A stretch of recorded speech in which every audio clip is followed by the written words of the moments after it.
guys, I'm Stephanie. And I'm Tiffany. And we are Sisters of the South. We are back again today with another true crime video.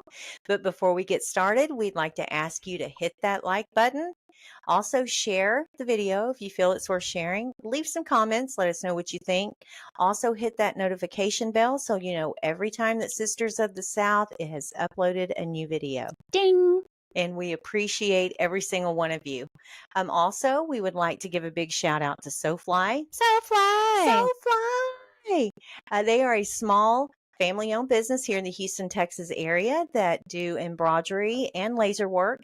They will do embroidery on accessories such as hoodies, beanies, caps, aprons, and then with lasering, they do keychains. I've seen them do cutting boards, and they do beautiful work. So give them a call or give them a shout out. We'll put their information in the description box below. And I know that you'll be happy with their work. They have great customer service. So we're going to put a little video up to show you a little bit about what they do. So here we go.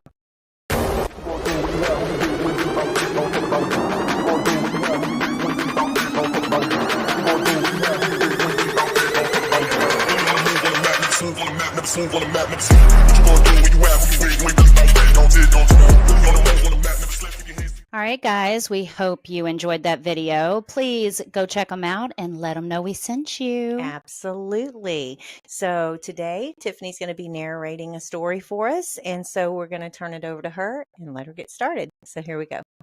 All right, guys. Maria Ridulph was born on March 12th, 1950 in Sycamore, Illinois. She was the youngest of 4 children and had 2 sisters and a brother.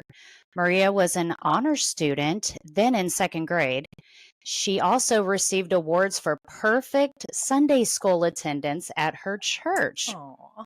I know, how cute. Dedicated. According to her mother, Maria was high-strung.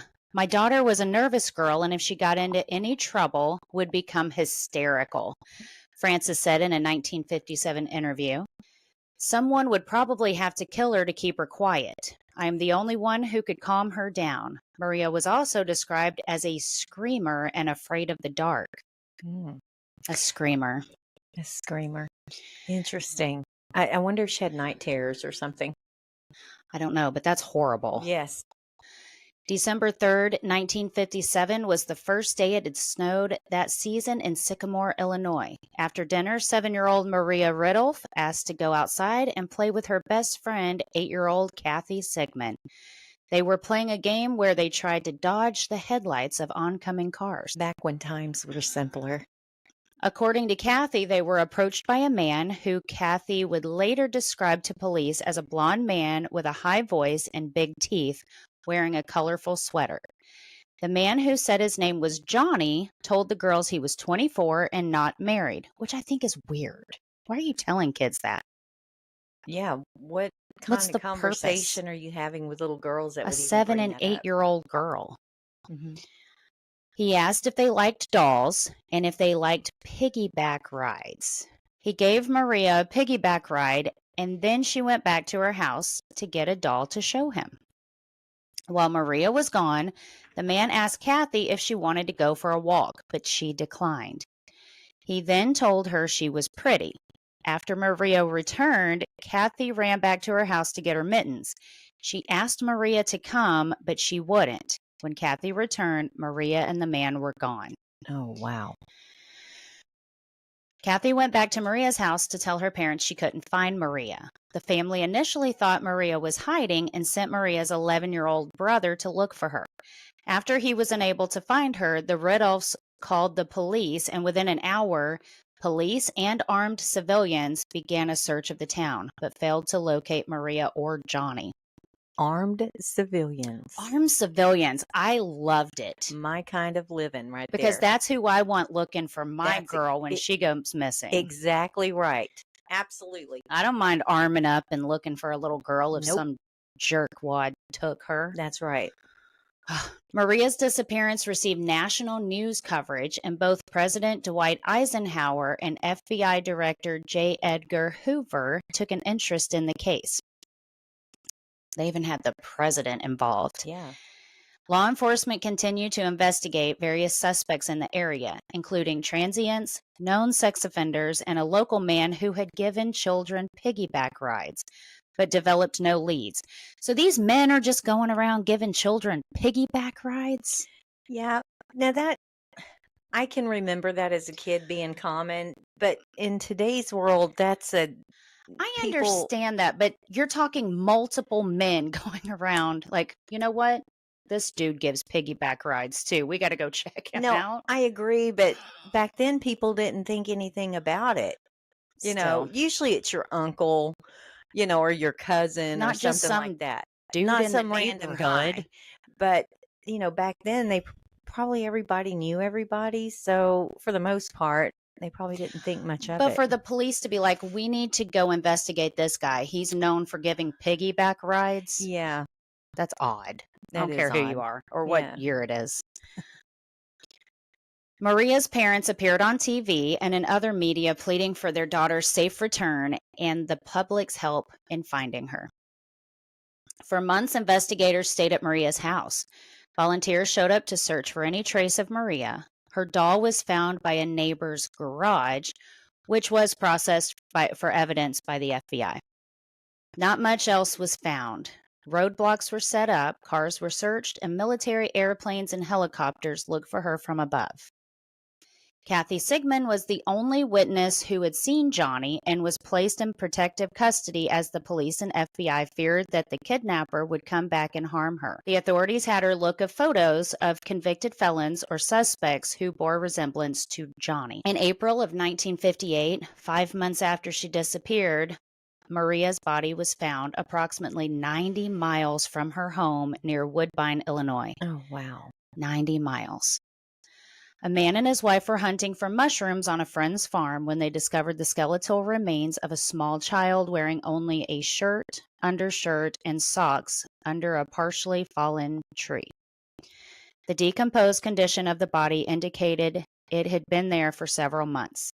The body was identified as Maria Ridulph based on dental records, a lock of hair, and the shirts and socks she had been wearing when she disappeared.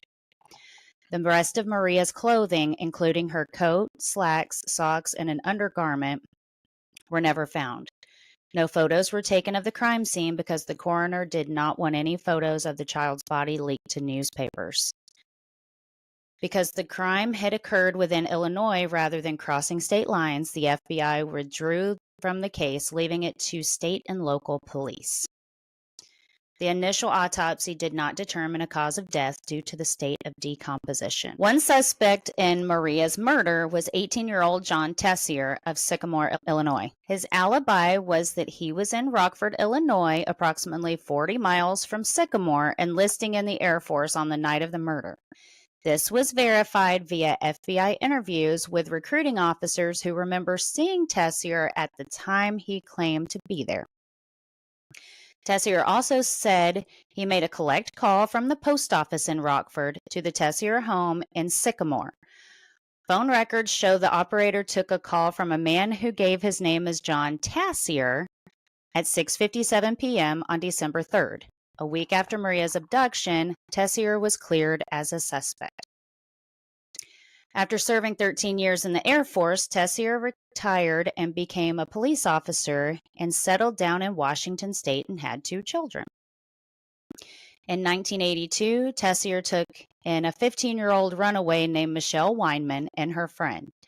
Weinman says he was nice enough at first, but then he started giving her goodnight kisses, which eventually escalated to massages. Then came the night he assaulted her. Though Tessier still maintains he didn't do it, he was initially charged with statutory and eventually pled guilty to communication with a minor for immoral purposes. He also resigned from the police force. Thank God. Yeah. After the conviction, John Tessier changed his name to Jack McCullough, saying he wanted to honor his mother, Eileen McCullough Cherry. I'm going to say it was probably because he had a bad rap under that first name. Yeah. He had a record. He was trying to cover it up. Oh, yeah. So in 1997, Sycamore Police Lieutenant Patrick Solar closed the then 40-year-old Ridulph case, naming William Henry Redmond, a former truck driver and carnival worker from Nebraska who had died in 1992, as the man who had likely abducted and killed Maria. Redmond had been charged in 1988 with the 1951 murder of an 8-year-old Pennsylvania girl, although the case was dismissed when a police officer refused to reveal the name of the confidential informant. Redmond was also a suspect in the 1951 disappearance of 10-year-old Beverly Potts in Ohio. According to Solar, Redmond told a fellow inmate that he committed a crime similar to the Ridulph abduction and murder. Solar also believed that Redmond's appearance and behavior matched that of Johnny. Solar's report was criticized due to the lack of supporting evidence and alleged political motivations. Solar himself acknowledged that the evidence against Redmond was circumstantial and that if Redmond had lived, it would have been difficult to convict him in the Ridulph case unless he confessed. For that reason, Solar called the Ridulph case closed but not solved, leaving open the possibility that a better suspect might be found later. When Jack McCullough was later tried in the Ridulph case, the trial judge ruled out any testimony about Redmond on the grounds that he was not a credible suspect. The case of Maria Ridulph's murder was reopened in 2008 based on new information from John Tessier's, now McCullough, half-sister Janet. According to Janet, their mother Eileen, on her deathbed in January 1994, had said, "Those two little girls and the one that disappeared, John did it. John did it." Janet took the statement as meaning John had kidnapped and murdered Maria Ridulph. She had also heard from her older sisters that Eileen had lied to investigators and that he was home on the night of the murder. Janet Tessier said that she made several attempts over the next 14 years to get law enforcement, including the Sycamore police and the FBI, to look into her mother's statement.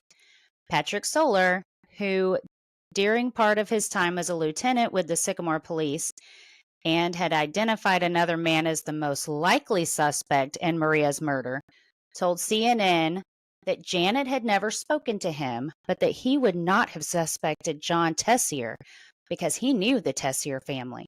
Ralph Tessier had painted the Sycamore police cars, and John Tessier had been cleared by the FBI in 1957.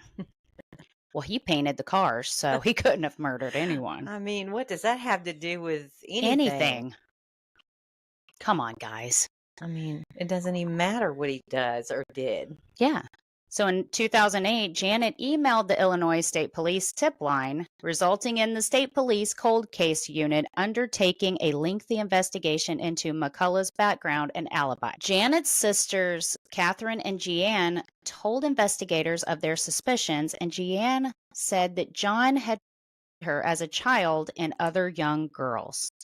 Another woman alleged that John Tessier had given her a piggyback ride as a child and refused to put her down until her father intervened.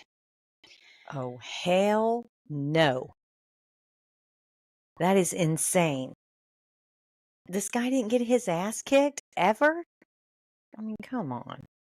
She must not have had a crazy mother like my children have, because my husband's very calm. But if you give my child a piggyback ride, well, first of all, if I don't know you very well, you're not giving my child a piggyback ride. And if you try, all the crazy's coming out. Well, that's just not something you want any of your children doing. I mean, you know, there's reasons why, but that's just odd. Yeah. Again, with the piggyback rides. Yeah, Ugh. for sure. State police investigators reviewed evidence and developed a new timeline under which Tessier could have kidnapped Maria and driven to Rockford in time to make a phone call at 6:57 p.m. and meet with recruiting officers at 7:15 p.m. Under this new timeline, they determined that Maria would have been kidnapped no later than 6:20 p.m. The police search for Maria was underway by 7 p.m. They couldn't have done that to begin with? Right. Oh, wait. His stepfather painted the police cars, so there's no way. Yeah, again, that has nothing to do with anything, but people get something in their head and they just stick with it. I don't understand.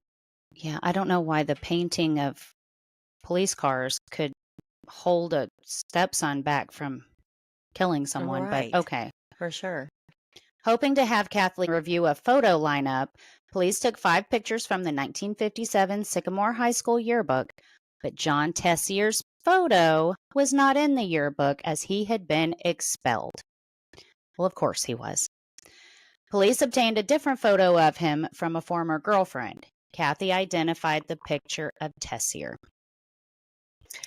Along with the picture, Tessier's former girlfriend provided an unused military-issued train ticket from Rockford to Chicago dated December 3rd, 1957. The investigators took this to suggest that, contrary to Tessier's alibi, Tessier had not taken the train on his trip to Chicago and had instead driven his car there, meaning that he could have driven back to Sycamore the afternoon of December 3rd, kidnapped Maria, and driven to Rockford. The police located a high school friend of Tessier who recalled seeing Tessier's distinctively painted car in Sycamore that afternoon and said that Tessier did not let anyone else drive his car. It was distinctively painted. Well, I mean, his stepdad does have some skills in Yeah. painting vehicles. So, hello. There you go. There's your answer. Well, in July 2011, the Seattle Police Department, which had joined with the Illinois State Police in the investigation, brought McCullough in for questioning using a professional interrogator due to McCullough's law enforcement experience. At first, McCullough spoke calmly and cooperated, but when faced with questions about the murder of Maria Ridulph and his whereabouts on the night of the crime, he became evasive and aggressive. After McCullough refused to answer any more questions, he was arrested for the kidnapping and murder of Maria Ridulph and extradited to Illinois. Maria's body was exhumed that same month to check for DNA evidence, but none could be found. However, a forensic anthropologist found that Maria had been stabbed in the throat at least 3 times by a long, sharp blade, pointing out nicks in her sternum and neck vertebrae, consistent with at least 3 slashes to her throat. Although stabbing was considered a likely cause of death, an appellate court later stated that the findings did not preclude other possible causes of death, such as ligature strangulation, which could not be adequately investigated due to the decomposition of soft tissues. News of the arrest in the 54-year murder case drew national attention. The lead prosecutor was reluctant to take the case due to its age and the lack of any physical evidence connecting McCullough to the crime. But after being persuaded by the Ridulph and Tessier families, who all believed that McCullough was guilty, he formally charged McCullough with the kidnapping and murder of Maria. So both families were against him. Mm-hmm. He didn't even have his own family to back him up. Yeah, they felt like he had done it. Yep. Mm-hmm. At the trial in September 2012, the prosecution contended that McCullough was attracted to Maria and decided to kidnap her, but instead ended up killing her, presenting new autopsy reports suggesting Maria was stabbed to death. I have a big problem with saying a grown man is attracted to a little girl. No, it's disgusting. That word doesn't even belong in that sentence. No. I know. I had a problem with that too. Yeah. Although the prosecutors suspected McCullough of molesting Maria, they were unable to prove it and never brought it up in court. Numerous witnesses testified for the prosecution, including Maria's family members, neighbors, law enforcement personnel, and Kathy Sigmund, who was the star witness and identified McCullough as Johnny, the man who had walked up to her and Maria 50 years earlier. Another childhood friend of Maria's testified that she had also been offered a piggyback ride from Johnny and identified him as McCullough. This man and the piggyback rides. Yeah. Which honestly, if you look back, he would have taken Kathy if she had taken him up on his walk. Oh, absolutely. The defense argued that the prosecutors and police were pressured by the Ridulph and Tessier families to solve the case and implicate McCullough, although there was no physical evidence, motive, or indication that McCullough was in the area when Maria was kidnapped. McCullough did not take the stand in his own defense on the advice of his attorneys. On September 14, 2012, McCullough was convicted of the kidnapping and murder of Maria Ridulph and received a life sentence with the possibility of parole after 20 years. He was 73 years old at the time of sentencing. He lived his whole life. Well, McCullough appealed his convictions. On February 13, 2015, the Illinois Appellate Court, 2nd District, upheld his murder conviction but vacated his convictions for kidnapping and abduction of an infant as being outside the 3-year statute of limitations in effect for those crimes in 1957. The decision had no effect on McCullough's life sentence, as the sentencing court had provided that the sentences for kidnapping and abduction would merge into McCullough's life sentences for murder. Although the appellate court ruled that Eileen Tessier's deathbed statement should not have been admitted as evidence against McCullough, the court declined to overturn the murder conviction because Judge Halleck did not rely heavily upon the statement in issuing the conviction. I'm surprised that they didn't put that in as hearsay anyway.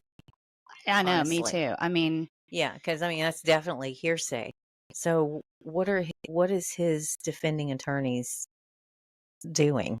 Because I would definitely get that striked out. Now, let me be perfectly clear. I could not be a defending attorney. I just absolutely couldn't do not. it. But with that being said, if I was doing the job, I would definitely be throwing that out as hearsay. Well, McCullough always maintained his innocence, and in the end, the courts agreed. Even though McCullough had already been convicted of the crime, his attorneys subpoenaed the phone records from that day, which, with witnesses, provided that he was in another city during the time of the kidnapping and couldn't have committed the crime. John Tessier, or Jack McCullough, was officially declared innocent in April of 2017 at the age of 76. Okay, wait a minute. They pulled phone records from the 50s? How? Where are these records? I don't know. I find that odd. And let's be honest, people's memory fades over time. And you're talking again from like 2017 to from. Well, you're talking over 50 years. Yeah. And I have to say this. He is a freaking scumbag. And somebody needs to beat the shit out of him anyway. Right. If not worse. Yeah. That's my opinion. But there is no evidence that he did it. Right. Except these piggyback rides. Mm-hmm. Which makes and a sense. Little 8-year-old girl saying that was him. Yeah. That's it. Well, even by the time she was able to identify him, she's decades older. Mm-hmm. And people age. Sometimes I don't recognize someone that I haven't seen in a long time because they've aged. Yeah. You don't recognize them. So that's weird, that she would remember that from her childhood. I don't know. It's questionable. So, guys, the case of Maria Ridulph is still open today. But on the same day McCullough was exonerated of the crime, the authorities received an anonymous letter relating to the case. The letter was sent to Richard Schmack, the Illinois state attorney, and it apparently listed another potential suspect. But the name of that suspect has never been released. Well, I mean, it's highly possible that person's no longer alive. Mm-hmm. But how do we know that McCullough didn't send this letter? Okay. We don't know anything. Or did he have a wife or girlfriend that could have done it? I mean, we don't know anything. Everything's hearsay. So this case was the oldest cold case ever to be solved. And then Retracted. Now it's, Yeah. But it was circumstantial. Yeah. And it's really hard to convict someone and it stick with that many decades gone by and it being only circumstantial, Hmm. unfortunately. So, I mean, the guy literally lived the majority of his life. If he committed this crime, he pretty much lived out his whole life Oh, until his 70s, absolutely. going about his Had business. a Yeah. family. Now, Hmm. he is a scumbag, whether he did it or not. I have my own opinion of what should be done to him, Right. but Yeah. here we are. Yeah.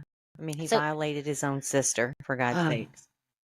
Yeah. And sick. other people, And other other people. young ladies. But I mean, what makes you think that if he's going to do that to his own sister, that he would not do that to two small little girls? Hmm. You know, but there's a lot of circumstantial against him for sure. Yeah. So, guys, what do you think? Do you think he did it? Do you think it was someone else? Do you think it was this Redmond guy who was a piece of shit himself? What do you think? I don't know. The mom on her deathbed, if she did say that he did it, it's highly probable it's him. Highly probable because I do agree. mamas don't turn in their babies unless they know for sure that they did something. Yeah. Well, technically, she didn't turn him in. She just decided to tell his sister, who didn't want to turn him in for a while. Right. Well, you know what I mean. They're not going to say anything. So, yeah. So, yeah, guys, let us know what you think. We want to hear the comments. I'm dying to know. This was a doozy. It was a doozy. A doozy, which I don't think I've ever used that word. So, Yeah. yeah. So let us know what you think. Yeah, put some comments in the comment section. We'll read them. We'll get back with you. We love to hear people think outside the box. Yes, and we do love comments, guys. She does our socials, but I will tell you, I get screenshots of all of them. Yes, and I screenshot typically before I respond and after I respond, so she knows what's going on I over know it here in our all. comments. Yeah, it's fun. It's Yeah. fun. So, guys, have an awesome week. And until next time, remember to see the good and stay imperfectly perfect. Bye, guys. Thank you. Bye.